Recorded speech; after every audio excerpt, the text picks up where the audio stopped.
ഞങ്ങളുടെ ശൈഖ് ഞങ്ങളോട് പറയാറുണ്ട്, എന്റെ സിൽസിലെ എന്റെ മുരീദായാൽ നിങ്ങളുടെ ഖബറിൽ ചോദ്യം ചോദിക്കുമ്പോൾ നിങ്ങൾ മറുപടി പറയണ്ട കേട്ടോ. എന്റെ മുരീദന്മാർക്ക് ഖബറിൽ മറുപടി ഞാൻ പറഞ്ഞുകൊള്ളും. ബഹുമാനപ്പെട്ട മൊയ്ൻ തങ്ങൾ ഉപ്പാപ്പ പറയുന്നു, ഇതെന്റെ ജീവിതത്തിൽ തെളിവായ വലിയൊരു അത്ഭുതം നടന്നിട്ടുണ്ടായിരുന്നു. എന്താണത്? ഉസ്മാൻ ഹാറൂനി തങ്ങളെ ഹയാത്തുള്ള സമയത്ത് ഞങ്ങളുടെ കൂട്ടത്തിലുള്ള ഒരു മുരീദ് വഫാത്തായി പോകുന്നു. ഞാൻ ചിന്തിച്ചു, പഠിച്ചോനെ, ഉസ്മാൻ ഹാറൂനി തങ്ങൾ വഫാത്തായില്ല, പക്ഷേ ഒരു മുരീദാണ് വഫാത്തായത് ആദ്യമായിട്ട്.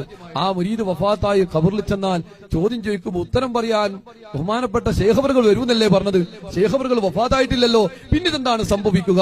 മൊയ്ൻ തങ്ങൾ പറയുന്നു, അല്ലാഹു തആല എനിക്ക് തന്ന കഴിവ് കൊണ്ട്, കശ്ഫിന്റെ നോട്ടം കൊണ്ട്, ഞാൻ ആ ഖബറിന്റെ ഉള്ളിലേക്കെല്ലാം നോക്കാനുള്ള കഴിവ് അല്ലാഹു തന്നത് കൊണ്ട് തന്നെ ഞാൻ എന്റെ ആ ഒരു സുഹൃത്തിനെ മറമാടുന്ന വിഷയത്തിലൊക്കെ ഞാൻ ഇടപെട്ടു. കഫൻ ചെയ്തു, നിസ്കരിച്ചു, പള്ളി ആ ഖബർസ്ഥാനിൽ കൊണ്ടുപോയി മറമാടി. എല്ലാം കല്ലുകളൊക്കെ വെച്ച് മിൻഹാ ഖലഖനാകും മണ്ണുകൾ ഇട്ടു. അതിനെ മൂടിയതിന് ശേഷം എല്ലാം പിന്തിരിഞ്ഞപ്പോൾ